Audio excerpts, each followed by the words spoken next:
بسم الله الرحمن الرحیم. سلام و شب شما بخیر. آقای دکتر بنده هم سلام عرض می‌کنم خدمتتون، شب بخیر میگم.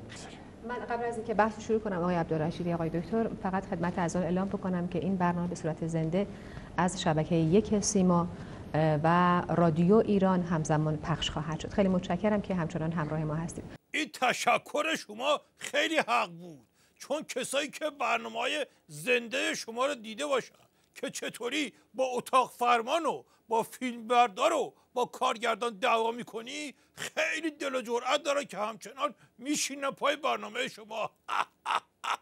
خود من از شما چه پنون، با وجودی که تا همین اواخر فکر میکردم که اسمم ماشاءالله است، چون هر کی منو میدید میگفت ماشاءالله ماشاءالله، ولی شما رو که دیدم از ترس داشتم قالب تویی میکردم. خیلی متشکر که ما رو باور کردید و به ما اطمینان دادید که همچنان با ما هستید. نگاه خستتون رو در چنین ساعتی به قاب تلویزیون‌های خودتون سپردید تا ما رو همراهی کنید در گفتگوی زنده تلویزیونی. خانم شما دیگه حرف تو دهن ملت نزا، نه کسی شما رو باور کرده نه اطمینان داده که با شما باشه.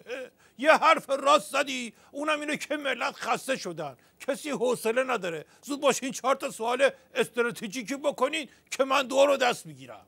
آقای دکتر، من سوال اول میخوام به این صورت مطرح کنم. اول یه نگاهی به 6 ماه قبل از سال 93 میندازیم، بعد انشاءالله میپردازیم به شروع 93 و اتفاقاتی که در این سال افتاد.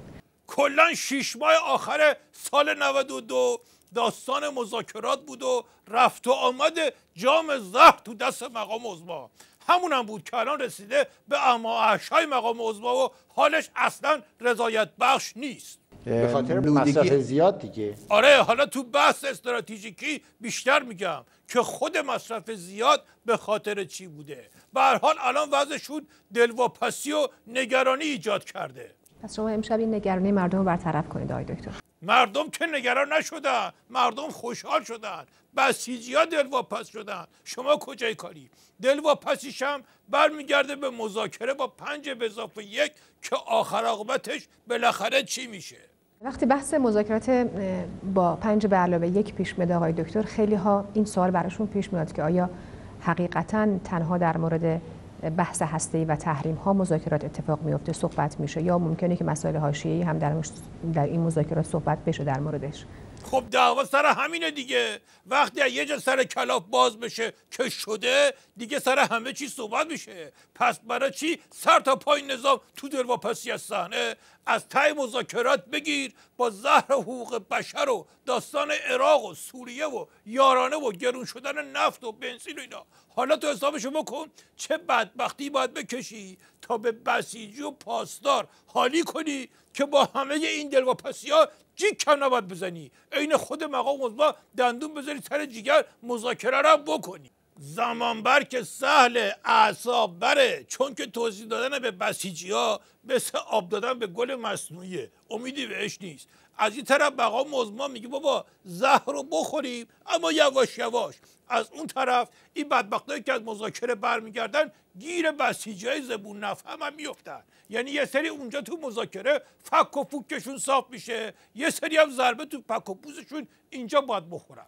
مرحوم ابوی همیشه میفرمودن بزن بهادر، عرض میکردم بله، میفرمودن که به مشنگه گفتن این کبودی پا چشت مال چیه؟ گفت با اون رفقام که بابام همیشه میگفت نابابت رفتم بیرون. گفتن خب دیدی بابا راست میگفت، ببین چه به روزت آوردن. یارو گفت نه بابا با اونا طولیم نشد، وقتی اومدم خونه بابای کتک کم زد. الان سانتریفوژا وایساده، بس سر چرخیدن اونوریشونه. فهمیدی یا نه؟ غنیسازی 20% هم با دست خودمون داره میشه 5% و زیر 5%. وضعیت پولی نظام هم که هیچ فرقی نکرد، همون داغونیه که بود، آمار ارقامش هم هست، ولی مقام عظما باید خار بخوره و مذاکره رو ادامه بده. یعنی زهر بخوره و مذاکره رو ادامه بده. بحث فنی حضرت عالی، آمار، ارقام، توضیحات وزرا همه درست، اما نهایتا چی گیرشون میاد؟ شما هم کلا پرتینا جفتتون. مرحوم ابوی همیشه میفرمودن بزن بهادر، عرض میکردن بله، میفرمودن که به مشنگه گفتن بهترین راه رسیدن مردم به آزادی چیه؟ گفت مترو. پس من تا حالا چی داشتم میگفتم تو این همه مدت؟ 2 سوال درست درمون بکنین دیگه. ولش کن بابا، ولش کن، خودم میگم. سوال در مورد دلواپسی تو نظامه، فهمیدین یا نه؟ مقام عظما جام زر به دست گیر افتاده، راه پس و پیشم نداره. جام زهرش هم به یه جا و یه موضوع ختم شو نیست.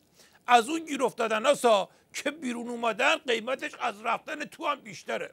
مرحوم ابوی همیشه میفهمودن بزن بهادر، عرض کردم بله، میفهمودن که یاره تو شهرشون باغ وحش زد، هرچی قیمت بلیط رو عرض کرد بازم کسی نیومد و کسی مشتری نشد. آخر سر گفت باشه مجانی. آقا همه اومدن تو باغ وحش، بعد در قفل کرد، قفس شیر رو باز کرد، گفت حالا خروجی 5000 تومان. لغو تحریم ها و اشاره به مذاکراتی که با 5+1 داره جریان پیدا میکنه و انجام میشه. ما در زمینه مذاکراتی که داره صورت میگیره در حوزه هسته‌ای از محتوای مذاکرات طبعا اطلاعی نداریم. حالا که بحث سخت شد تو هم اطلاعی نداری؟ مرحوم ابوی همیشه میفرمودن بزن بهادر، عرض میکردم بله، میفرمودن که به مشنگه گفتن قشنگترین شهری که تا حالا دیدی کجاست؟ اومد قپی بیاد گفت ریو دو جانیرو. گفتن همین رو که گفتی بنویس. گفت غلط کردم قم. حالا نترس، سوال تو بکن.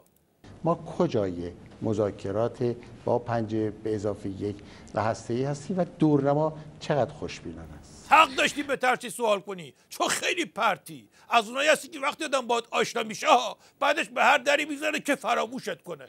به قول مرحوم ابوی بعضی وقتا آلزایمر درد نیست، درمونه. حالا بحث دورنمای مذاکرات رو خیلی سربسته میگم. این روزا وقتی به مقام عظما دلداری میدم میگم شما نترسین، یه روزی همه این بدبختی ها تموم میشه. اون وقت بدبختی های جدید، دور جدید شروع میشه.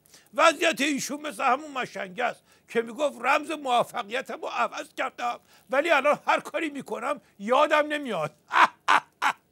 به اتفاق سرکار خانم حسین‌دوخت از محضر شما خداحافظی میکنیم و از بینندگان عزیز و محترم هم خداحافظی میکنیم. شبی خوب و آرام داشته باشید. یخ کنی با این آرزو کردنت دیگه بخاری‌های معمولی مردم کفاف صحبت‌های یخ تو رو نمیده.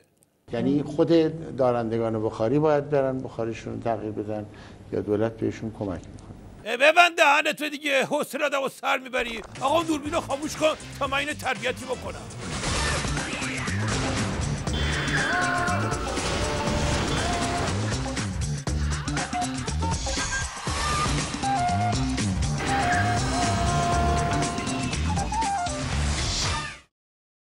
اگه اهل